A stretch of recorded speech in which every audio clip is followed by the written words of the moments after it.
Everything will become more heart-centered. But obviously, as we become more heart-centered, our medical systems are going to change. Like at government, everything's going to have to change. Because think about it, we were unconscious and giving our power away to a lot of systems. So as we become more heart-centered, we realize we're our own healers. Thoughts can heal, emotions can heal our diseases. When we start to really realize like we are a pharmacy inside of this body, there's going to be massive shift. We're just at the tipping point at the beginning here. So yes, what we're going to see is nurses being more heart-centered, doctors, all of that, but that's going to inquire them to ask if they even want to keep doing what they're doing, if they want to evolve out of that. And that's how medicine's going to change, like therapists, everything, food industry, all from coming more into love and conscious awareness. That's really trippy feeling into everything that's going to have to shift and change. Yeah. And I guess this comes back to what you were describing before about the need for vision. Yes, absolutely. Not a vision from the past, not from our pain, but truly from the clarity of presence. What is for the greater good of all? Not what I think, but really like what is for the greater good of all? Far after this body goes. It's kind of like that saying, beings will plant a tree and they may never sit underneath it. We're planting these seeds of vision that we may never reap. You know what I'm saying? But in a way, we will reap it because we're every character. We are the reincarnate. We are the actual reincarnate of what we've prayed for as our ancestors. We are that second coming. We are the prayer and the answer. So much of vision work, as I've interfaced with it up until this point in life, generally comes from this mind space, this desire space, this mind space, usually, though. And Mm-hmm. this is almost, at this particular point in the juncture in the conversation, feels like it's a heart vision. Yes, that's right. Right. That feels very nebulous, very abstract. It's different. The personal mind is more thinking about itself, short-term gains, little highs. The heart's always thinking like, what is for the greater good of all? Everything included, micro and macro. You know? But that's who you really are anyways. Like you are that bigger picture. You are that expanse. And that's why it feels so good when we step into that selflessness and we really ask what is for the greater good of all. Does intuition become a bit of a technology at this point? I wouldn't call it technology, but it's what operates into it, because in a way it's going to be technology versus intuition, and in a way, so to speak, you know what I'm saying? Like it's really intuition's the organic human. It's the new human. It's it's the natural way of being is intuition. We enter suffering when we don't trust our intuition and we go into pre-programming of beliefs or concepts or dogmas. Yeah, it still seems very nebulous building a vision from the heart without basing it on what's been. Oh, well, that's the unknown. It's the unknown. And that's in that space of the heart, though. The vision doesn't have to be like so concrete, like you're filling everything in. It can just be love. The vision could just be openness of love. And then that starts to fill in naturally.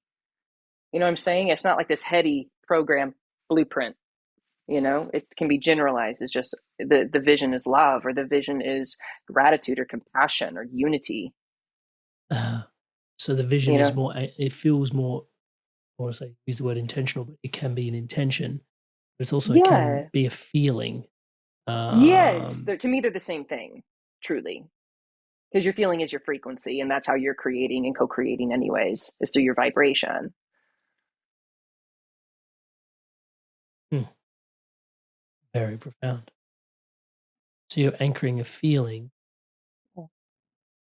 emanating that, and that's your work for the vision for the future. And the cool thing about that I'm feeling at this particular feeling at this particular moment is it doesn't have to be out there in tomorrow. We discussed time earlier. You can start working on it without inviting it. No. Receiving is an interesting word that you Right. use. Yeah. Yeah. You want to talk You about can it? start, You want to talk about yeah, it? please. I do want to talk about receiving because it's very counterintuitive for the mind structure, but you can start receiving it now. Was the point Right. I was going to Right. make, and then yeah, Yeah. receiving. Yeah, because creation's finished. So your body's like a big antenna. So that's where the practicing comes in, is opening up. But what are we opening up to? Oh, heart chakra, love. So that's where we get into the feeling, because you're always going to receive that which you're emitting or asking for. That's an asking. That feeling is an asking. Your feeling is your reeling. It's what you're going to reel in, and you're going to eat it. Okay. So that's how we create as a new human. It's through the vibratory feeling, through the emotion. And that's your state of consciousness or your state of beingness. Now, our true identity is faceless and formless. It's like a blank piece of paper. Okay? But that's what we bring out of the ethers. That's what we bring out of the nothingness, is the feeling. And that's what creates. That's what magnetizes to itself. It's like a magnet. The feeling is a magnet. And that's what I mean by receiving. It's very different to how most people perceive reality generally in the present moment. Is this one of the shifts that you would love to impart upon people at this particular moment as we're collectively ascending? Yes. Feel it. Feel it. Lean into the feeling. Yeah. Now, not tomorrow, now. And this doesn't have to be a tool that everybody uses, but just going back to the tool that I use, which is that in that choice point that you were describing, steps into the heart, that is it true in that choice point? Like, is it true? And that generally pops up for me in particular because I'm feeling something that doesn't, it's clear enough that it doesn't make sense. You know, it's like I'm about to do something that I really enjoy. Anxiety shows up. I really enjoy that. Why am I feeling anxious? Like, is that true that I'm feeling anxious? You know, and it gives me plenty of space to kind of go, there's a feeling here that is not like, I don't want to say non-serving, but it feels like it doesn't really belong in the frame, but it somehow ended up in the frame. And it gives me permission to sort of go back to the frame and kind of, oh no, the frame's all good. That's just a little thing in there that you don't really have to focus on, because it's interesting because those little niggles actually, like your mind structure sort of kind of like focuses on the bits that aren't working more so than the bits that are working. Like it coalesces around the contraction more than the expansion. Right. Right. I get you. But we have to remember that the I am presence never expands or contracts. So it's that changeless presence.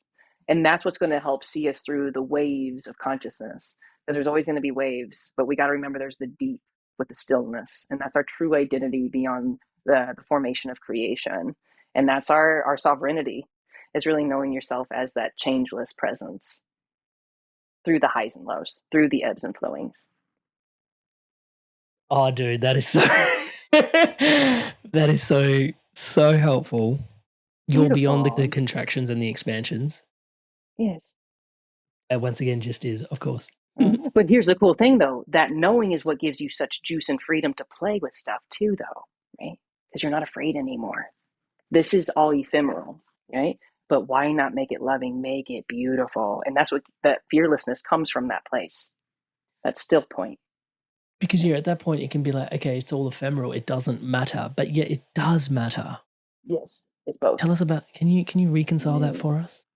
Yes, because the immortal part of us, it knows that all of this goes back to dust. It knows that it's immaculate, and that can't be taught. That's really something you have to sit with and realize. Okay, but that juice is what gives you that. Come in here and play and be in Leela, be in this play of God and consciousness, and really bring in love. Like, really play with it, really be devotional, and really show your creative powers from source as yourself. And that's what does it. Really understanding this is a dream of consciousness. But of course, it does matter. Obviously, the appearance of suffering can be very visceral.